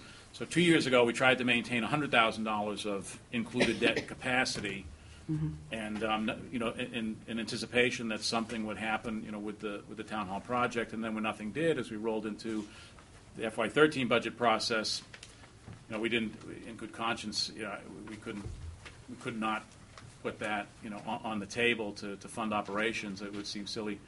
Well, it was a position that to put downward pressure on maintaining services because of an assumption that this project would go forward, we would use that capacity and included that. That was a decision that we made to let that go, and that's the assumption going forward here, is that we're not going to reserve that capacity within included debt that's rolling off in anticipation of funding this project within included debt. And I guess I would say, to put a fine point on that, if the estimates on expenses prove to be close to accurate, and I'm not saying that they will, but if they do, then there's no way we could fund either of those two projects with included debt without a reduction in services. So there'd have to be other funding sources that were brought to bear. Okay. Thank you. When the meals tax was approved by town meeting, from my memory, it was approved to be used for roads and OPEB. Did we also approve it, roads, OPEB, and at the discretion of the selectmen, if they wanted to have another use put in? I don't remember I remember it clearly, did we? because initially the discussion and the recommendation that was made, I believe by Larry at town meeting, was for a third use was to also include debt service on major projects. But then when the board ultimately voted on that, that was removed, and the vote was specific to those two items. But again, the board, I think, said when they took the vote that the board could always revisit it, based on their priorities. So that's how I recalled it being presented also, and we had that debate, and most of the members on this board were present when we voted that. It was only going to be considered for OPEB and roads here, but it's not what was presented at town hall. Oh, okay. At town meeting. I'm sorry. Right. But we Thank also you. voted to We revisit can revisit it, yeah. in the years to With come. the idea that it will always be capital or one time, Yeah, not in the operating. operating, never in the operating. That we all concur on. Right. Kevin, you had a comment? Just the slides which were used for the presentation that night, I preserved them. And they clearly demonstrate that the suggested use was OPEB, roads, and other uses to be determined later of a capital nature. Right. That was the key thing. We promised it would never go into the operating budget. Okay. The board, subsequent to that, adopted a formal written policy which excluded anything other than roads and OPEB. However, that is entirely up to you. That's just your policy. It's also important to note that no town meeting action can legally bind a future town meeting. That's a principle of law. That's inviolable. So, irrespective of what one town meeting indicates, you cannot bind a future town meeting by one town meeting's decision. So, if town meeting wants to change that in the future by recommendation of the AdCom, recommendation of the Board of Selectmen, a recommendation from the floor by a citizen, town meeting can do whatever it wants. It's all purely advisory. Okay, thank you. Anyone else from the school committee or board? Jim, I would just, first of all, thank Randy for putting together the package again and a calendar, which I know from history the last several years has worked quite well. Mm-hmm. And also thank Randy and Bill for their initial estimates. It just occurs to me that while things aren't great, we continue to be fairly fortunate in this town, especially compared to some things I'm hearing in other towns. I concur. What I take away from this, and correct me if I'm wrong, but some of the major issues or biggest things we have to solve continue to be OPEB and salaries. And if I read the presentation right, we do that without bankrupting us looking down the road. So I'm pleased with the progress on the OPEB nut, and also know that one of the challenges we have in front of us is on the school side is a negotiation again with our group this year, and it looks like this helps us with that. So, so I'm encouraged, I guess, by how this looks. As it relates to the turf field, we continue to be interested in that as a school committee and supporting that warrant item, primarily because we want to take advantage of the dollars that are available to us for the NFL grant. And again, I'm pleased that it looks like you've found a way to at least support that going forward and still maintain a reasonable expectation looking out at the next couple of years. So that's encouraging too. So that's my reaction to this, Jim. The one question I guess I'd ask Randy is, I know the public's concerned about tax rates, and you've put in a couple projections about FY 15 and 16, and I think if I read one of your pages right, it's also with the assumption that the tax rates hold steady in those couple of years. Is that true, or am I misreading that? It's the presumption is that in an effort to live within the confines of the revenues that the town has, that the town would, over this projected time frame, continue to tax to the levy limit, meaning increasing the levy by 2.5% per year. So in that scenario, taxes will rise. The rate is just a balancing factor. It balances out how your value changed. But I think the takeaway is that in this scenario, is to maintain the services that I think we're trying to maintain, unless there's policy direction to shift away from that, then taxes would continue to rise. Okay, thank you. Just make a comment about the fact that, as you said in the beginning, we're in the beginning of the budget process, so we have work to do. And I know that you and Bill are working closely together. I think that this is extremely helpful for us. But I think, of course, moving forward, as you said, it's a moving target too at times. So we have to use this as a guide. We need to continue to be fiscally conservative, and as you've done in your projections. So I think certainly the school committee will continue to keep focused on that, as well as we hear about our different departments and the budgets that are going to come forward to us. So thank you. Great, thank you. And as I think the group knows, as we get major new pieces of information, the first one meaning the roll-up of the budget requests, I'll update these documents to reflect how that looks, and then the next major item will be the state aid that the governor proposes at the end of January. I think at that point we'll have a good sense for what this is starting to really shape up like for FY14, and then we'll start to make the refinements. Great. Anyone else on the table? Can I just one more? Given the water and sewer situation and that town meeting, can we consider doing the special town meeting in March, so that, because when you look at this calendar, which takes up all of January, I'm not sure how AdCom could really study the water and sewer proposal at the same time. I think the answer to the question is the timing, we're not driving it. It's Mansfield and Norton that are driving it. So can we go to March? I certainly would hope that, if we were needed time to do that, that Mansfield and Norton wouldn't make any precipitous decisions to exclude us. I mean, basically that's what's at stake. If we don't, agree to a reasonable timetable to get it clear who's going to do what, then those two towns could go off on their own. Mansfield could go off on its own. I don't think that's likely for the matter of 30 days. If we decided we really didn't want to cram, a special into February and make the job impossible for all of us, I can't imagine they'd have an issue with that. Okay. All right, John, you had a question? Yeah, Randy, I know it's in fine print. Would you jump to CIP real quick? Sure. It's on on the CIP. The one that this one here? Yeah, you can't read it, but could you explain the overlay surplus, the unable to fund from free cash? Sure. Negative 850, and that flows right down to a deficit of 850. Exactly. Thanks for highlighting that, John. I kind of glossed over the CIP here. So this is, again, the executive summary page on the multi-year forecast. Up above the gray line is the operating budget. Down below, I roll in the capital plan as well. So we have history here, FY08 through 13, and then going forward for the next 3 years, 14, 15, and 16.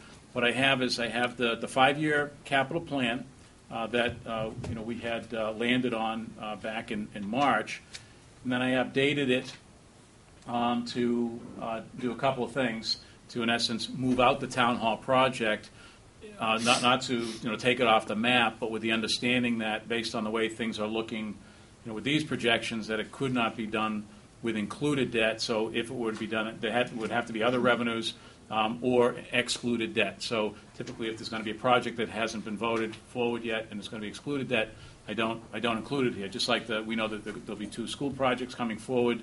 All we're showing here is the sort of the seed money to get that going. But when those projects come forward, it's highly likely that those would be excluded debt projects. But because it's a wash with the taxation, it'll be raised, don't show it. So that's the one change from the 5-year capital plan. And the other change is that I've assumed, within the school capital, is the turf field project. So I placed that in here because that's the current proposal going forward to town meeting, and then lined up the funding sources within this column that we've talked about, the $1 million from the high school project, money from the overlay, and money from other revolving account from schools. So to your point here about what's this here, so this $850,000 negative.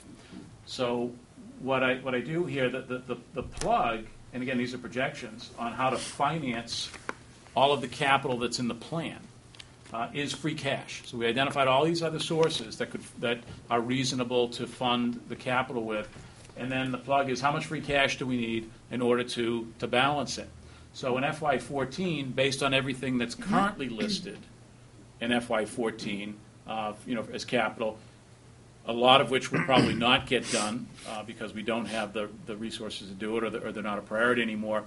So what I do is I make an estimate to what would have to be reduced at this point in time. Of course, the committee has to meet and make their own conclusions. But I make an estimate of how much we would have to reduce what currently sits in the FY14 capital column, that was request that was made last year, to get to a number that would be sustainable. We could use free cash that we had, so that nets out to about $1.2 million towards capital from free cash at this point in time. The committee may have a different view. And then what I've done is I've noted here that 500,000 of that, if those are still priorities, could be funded over the next 2 years, but you still wouldn't be able to do it all. That's a consistent theme with the history of the town's capital, capital list. We've always, we've never been ahead of the curve on capital. Again, because when we flex, as I mentioned before, with what we put forward from free cash, what we do is we end up deferring capital needs in order to maintain the operating budgets and the service levels. What we tend to stay away from is borrowing for these, what I would call for municipal government, small ticket items. And we typically don't, borrow for school buses or a highway truck or something like that. We're Yankee conservatives. We like to pay cash for that stuff, and if we don't have the cash, we defer it if we can. Randy, based on this scenario, including the turf field in CIP for fiscal year 14, would that mean that other items on the CIP wish list would be deferred once again?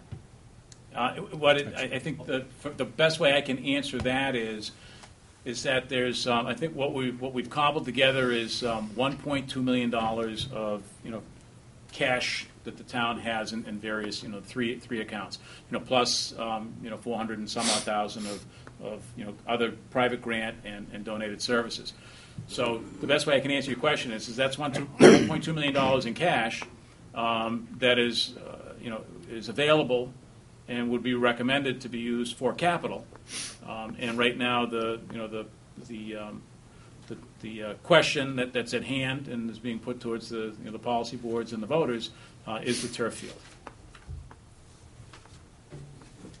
But it's a priority question. It's a priority decision that the policy boards and the voters need to make. But it's not running through the normal channels of CIP review. Right. Well, it should. I mean, there needs to be a CIP committee meeting in order for it to march ahead to town meeting. Okay. Yeah. Debbie? I'm sorry, Larry, you We're did probably have. going to both be making the same point, but go ahead. I mean, the answer is no. Right. The $1 million can't be used for other capital resources.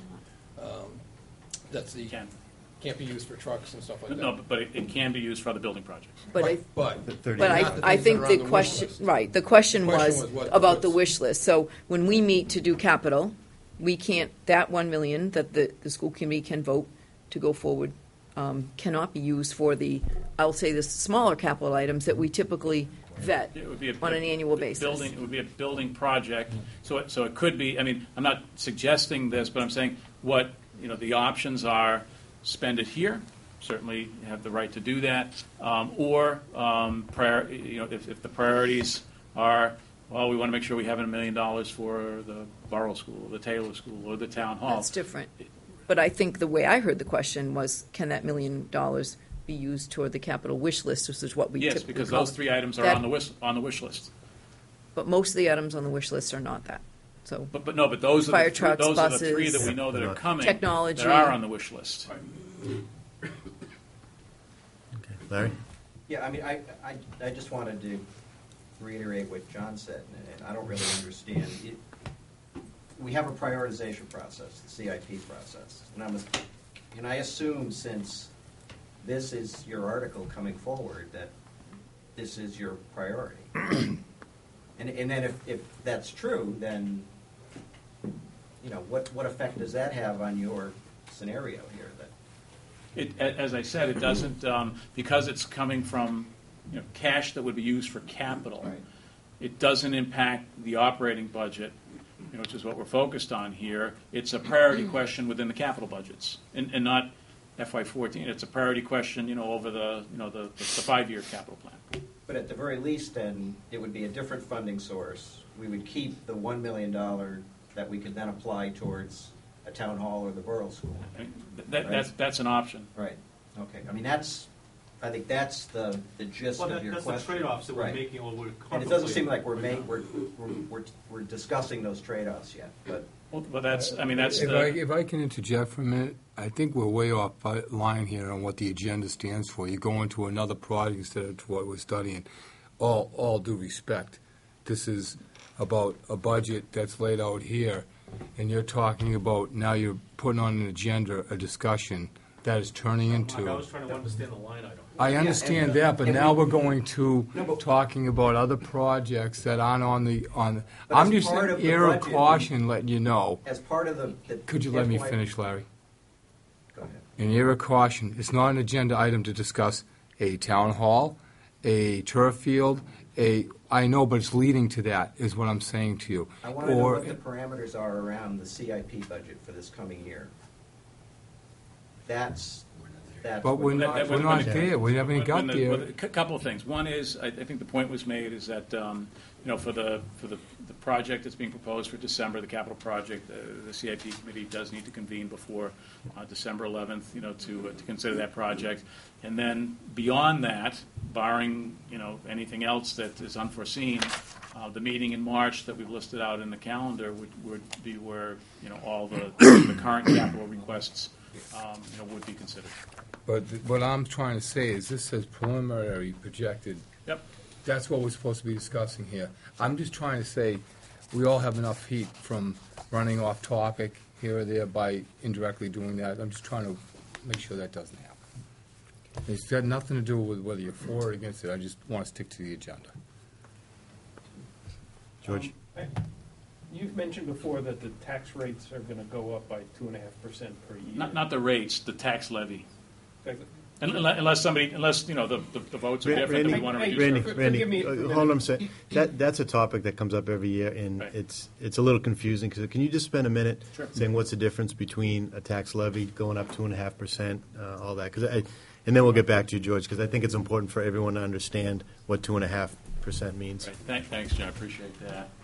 Actually, I think that probably the best way to explain that would be right here. This is one of the detailed schedules that we have. So the 2.5%, because we're looking ahead to FY14, the base tax levy, based on what's already been certified by the Department of Revenue as our levy, the base tax levy going into next year is $35.3 million. That's our base levy. Under Proposition 2.5, the town is allowed to increase that base levy by 2.5%, which in this case is $883,000.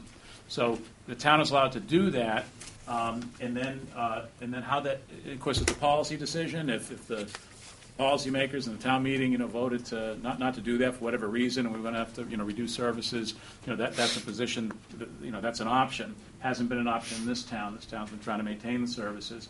But as that relates to this question about rate, here what goes up is the gross levy.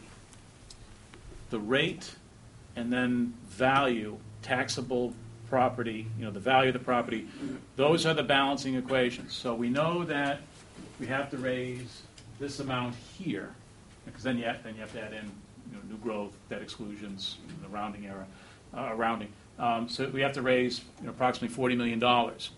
So that's what's going to be raised, and it includes a 2.5% increase on the levy.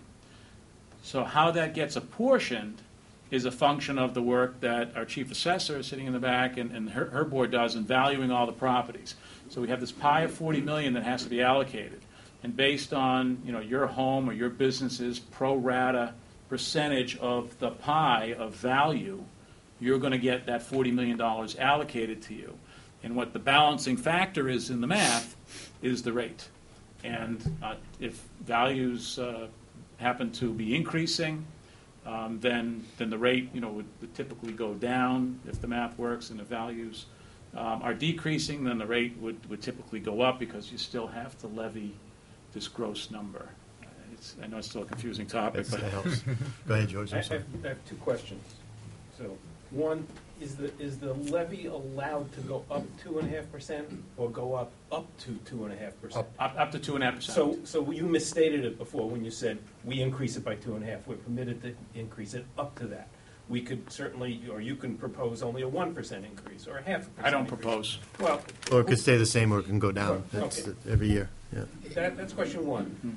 The second question is, I was at a meeting of the Board of Selectmen a few weeks ago with the assessors, and I think a statement was made that the residential taxes will be going up by 7% next year. No, that was if we reverted back to the to a single rate. So what will the residential taxes go up? Not 2.5%. The average increase will be about 6%.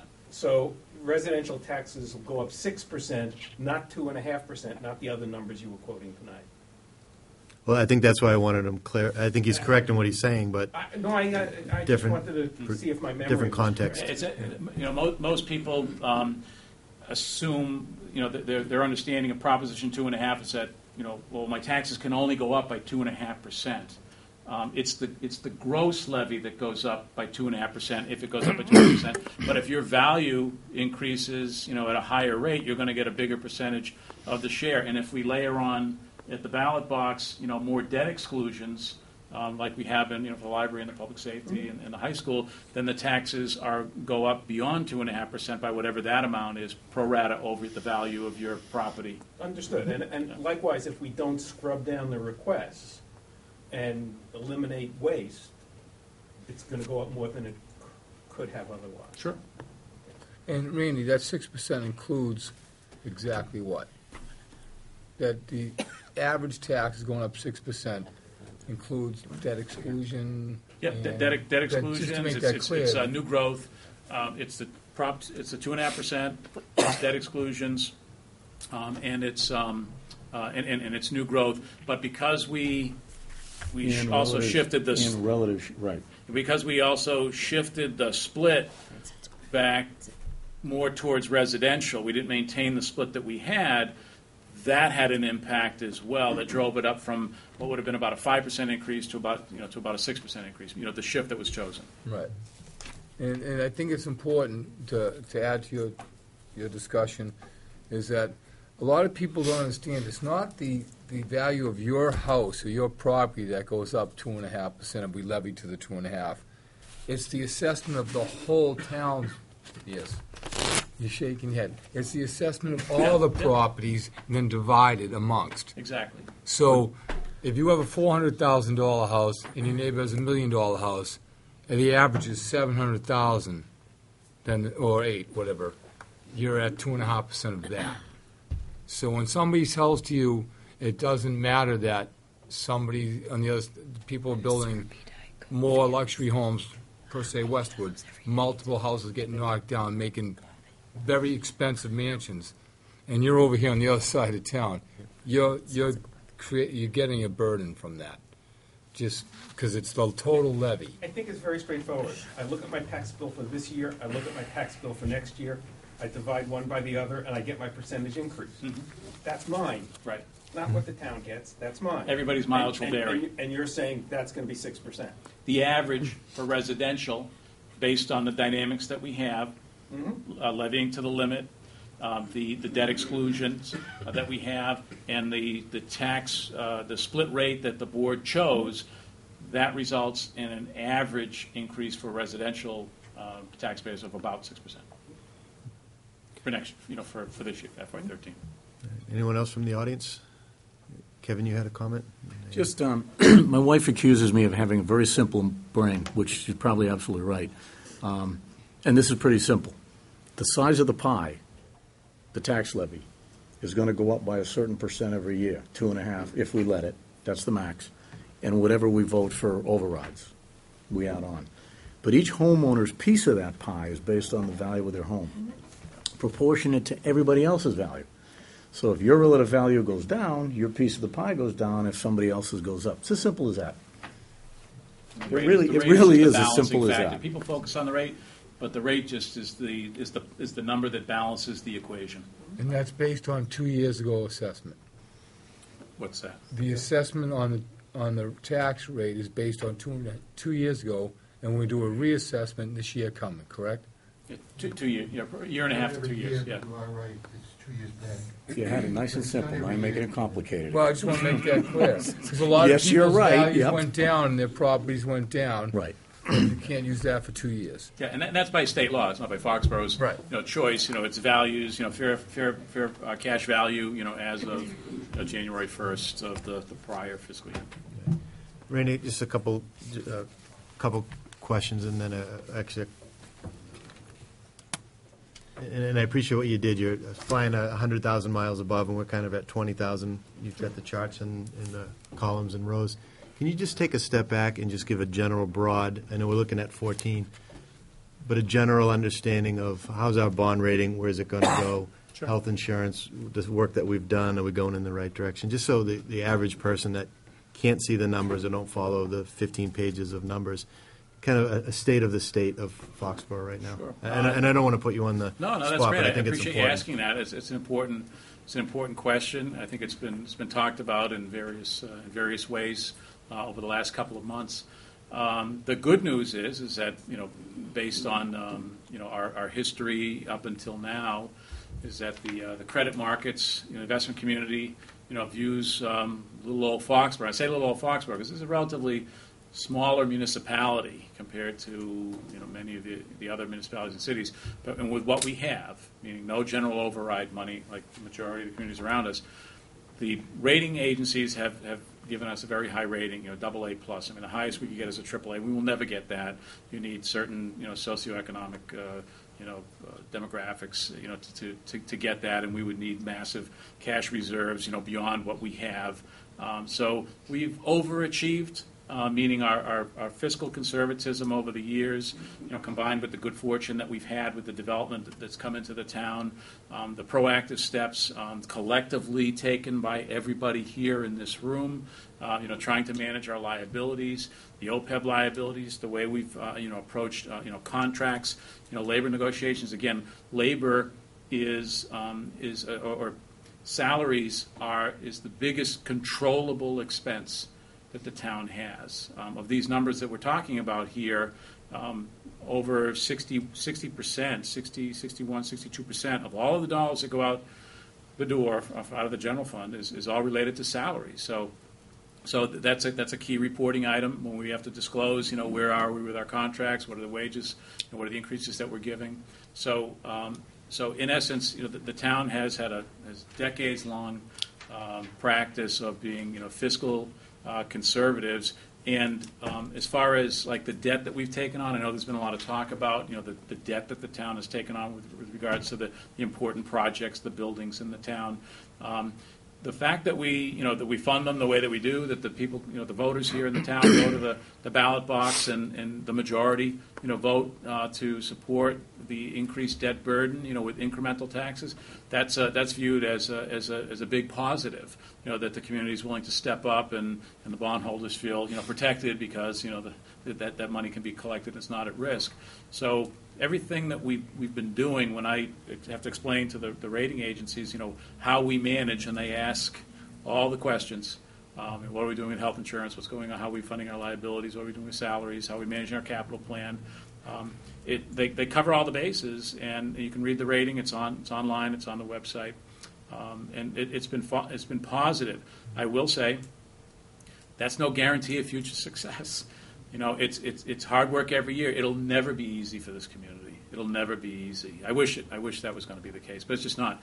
Every year we've got to go through this hard process, and it's ultimately it's priorities. I think what we're starting to hear is, ideas on priorities, and that's natural. That's the process. That's how it works. And this town historically has done a fantastic job at balancing its priorities and living within its means. Thank you. And just one last comment on the town hall project. I appreciate you publicly backtracking on the pluses and minuses. If you can step back, if you remember last year, we voted in favor of the town hall to a point, but we weren't in favor of the finance plan because it was selling the fire department and it was selling some land that was tied up and perhaps with conservation. So I think that avenue of doing that plus the traditional bond that we usually do of 20 years and just write a bond and like the library and the school did, I think we pushed you away from that, saying that's a little risky, and can you try this formula? So, going through taking nickels and dimes from the whole budget, it's tight, and it showed us that maybe it will work, but maybe it won't. So I think I don't fault you for going through that exercise. I think we needed to do it. I wouldn't have gone. We wouldn't have gotten to a town meeting to vote on funding this building, whatever we're going to do with this building, without me having gone through this exercise. I wouldn't have allowed that to happen. I wish I had it all together at the same time at the beginning of the month. But but it's good that we found out. But it also shows that if you look at the pages of spending, and people say get rid of the waste, get rid of the waste. If there was waste, you would have. I'm sure there is in any budget, but it's not jumping out that we're in a fat situation right now that we can just pull from all these different places, and maybe that's a good thing. I think it's a good thing, but as a result, we struggle when we have projects come forward, and I think that's what we're seeing. Great. All right. I think at some point we should end it. Is there any more? You have a question? I see it. No. Anybody else? I have a question for you folks. So, underlying this presentation that Randy just gave are literally hundreds of assumptions, revenues, expenses, et cetera. The biggest question that we're looking at right now that needs a little policy guidance from you is, and in a different way the school committee will deal with the same question, we have needs. We haven't increased the operating side of the budget pretty much at all. I think we did one school position last year, 2 town positions. Prior year, we didn't do any new positions. Year before that, we didn't do any new positions. So we haven't, in any measurable way, increased services to the citizens in 3 cycles now, 3 budget cycles.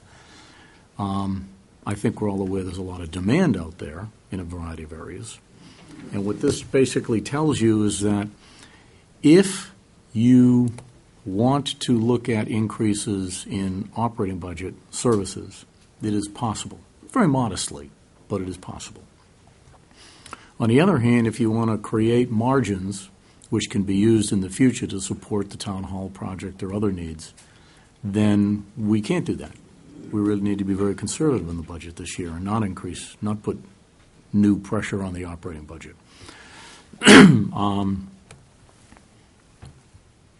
I'm about to sit down and write a budget. The superintendent's about to sit down and write a budget. 4 or 5 weeks from now, we'll be handing those budgets to our respective boards for review. It would be helpful, I think. I don't mean to speak for Debbie, but I think it probably is obvious, it would be helpful if you were to give us any guidance you'd like to give us on any subject, but particularly on the subject, grow the operating budget or not. In other words, this is the proverbial, and I know Randy already warned me, don't say it, you'll hate yourself. This is the proverbial level services, I'm not going to say the other word. Here it is. It's, do you want the budget to grow? Do you want to increase services to the townspeople in any area? Or do we want, because we can't do both. That's what this basically says to you. We can create margins for future capital, or we can increase the budget modestly. What would you like? Well, let me just start out, and then it's kind of unfair to put it at 8:45, that question, because it sits there every year. Well, you don't have to answer it, but you do need to ponder it. The questions that are out there every year are level service versus Yeah, level I spending. didn't say that, because there's a lot of confusion. Percentage of the school versus percentage of the municipal. And if it's not spoken here, it's spoken at the advisory committee meeting. And I think last year we had a separate meeting just to talk about that. At the end of that exercise, level service was important to people more so than level budget. I'm certainly willing to entertain if the school committee and the advisory and the selectmen want to get together. It's more than a few minutes discussion here Sure. off the cuff from a presentation, but I just mention this because it's important. Every year we don't do that. We don't do a very good, effective job at that, frankly. And so every year Debbie and I do what we agree. Bill, Debbie, Randy, and I agree on these assumptions. We go through it in huge detail, and we agree on these assumptions. What we don't know is if you all agree on these assumptions, and if this is the way you want us to write a budget. Absent any further instruction, Debbie and I will write budgets according to these assumptions, and we'll bring them back to you. What I don't want to do, and I'm sure Debbie doesn't want to do, is write budgets that reflect different priorities if you have them, and we don't know. I'm just going to absent myself Sure. from that because we have a school board, and they're responsible for their budget. Yeah. We do have a budget subcommittee, actually, that Bill and I have been working with, which happens to be Bruce and Katie. And we discuss our budget philosophy, and when we put forward the budget to the full committee, which will be on December 17th, that's when we'll start the discussion about budget philosophy and what they want to put forward and what it represents. And then we wrap it up by the end of January. It really is a time-held tradition that seems to have worked here. So our plan is to follow that same thing. We already have had individual meetings with our budget subcommittee members, and we're going from there. Well said.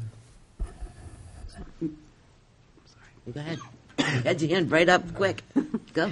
Well, I agree. We have to have a longer discussion about it. Maybe we could do it at our next meeting because you are going to be starting to work on your budgets. But, right away I think of the story that was just told of fiscal conservatism and how we have always historically paid for major projects out of included debt, where that is dropping off. Excluded. Excluded. Major buildings have primarily been excluded. Excluded. I'm sorry. So where we have done other funding, though, with included debt, and that is trailing off now, I think we're losing some of that conservative edge if we don't consider looking at that as a potential source for some of these upcoming projects, because historically we've always had downward pressure on our operating budget from that, and why stop now? It's kept us in good shape all along. Why stop now? So I just want to throw that out there. Linda? Just, I don't remember if we did it last year, but we have in the past invited a public meeting about the budget, and maybe, we do that again, because that's really where we got the answer. I won't say the two, I won't say it either, Kevin, but, it's out there, and folks do come to that meeting, and I think it's important that, the public kind of weighs in on how they feel about one or the other. That was on a Saturday morning, I think we did. Yes, so maybe we could think about that. That was helpful. Yeah.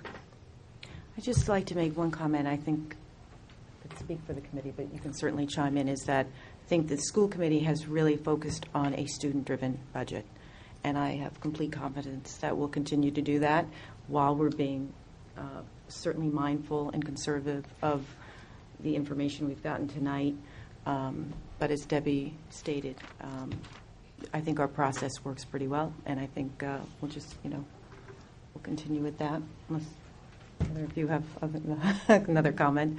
And certainly, we'll have further discussions with this board as well. Okay. So you guys want to close your Yes, I'd public like a hearing? motion. Motion to adjourn. I'll second that. Okay, all in favor?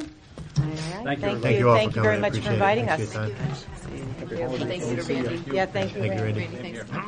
Thanks, Ray.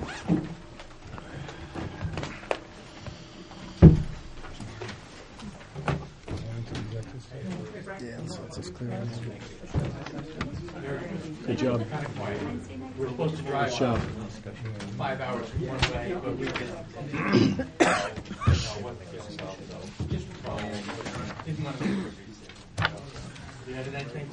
All right, so our meeting is still in session. Yeah. I think we went through all of our items. Yes, we did. Closing comments? Just at some point on our agenda, if we could put the discussion, I don't know if Kevin's had the meetings yet for the firefighters, not the fire, just the fire, I'm sorry, the advisory committee. folks. The insurance advisory committee meeting that you were going to set up, has that been done? And No, if you can we're give us- still pulling all the exhibits together. Okay. There's about yay much material that's got to get pulled together. So at some point, if we could put that So on the... we're still working on it. At this point, I suspect we won't try to do the meeting before Christmas, just because we're going to start losing people to taking time off.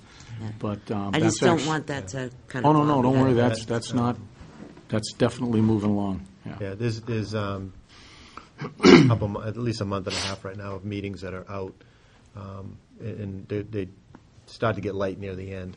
I know there's that. The other, I still want to get, I forget who's responsible for the Strong Town Managers Act review. Right. We need to get that going. It's been too long. And there was one other item that has been lagging.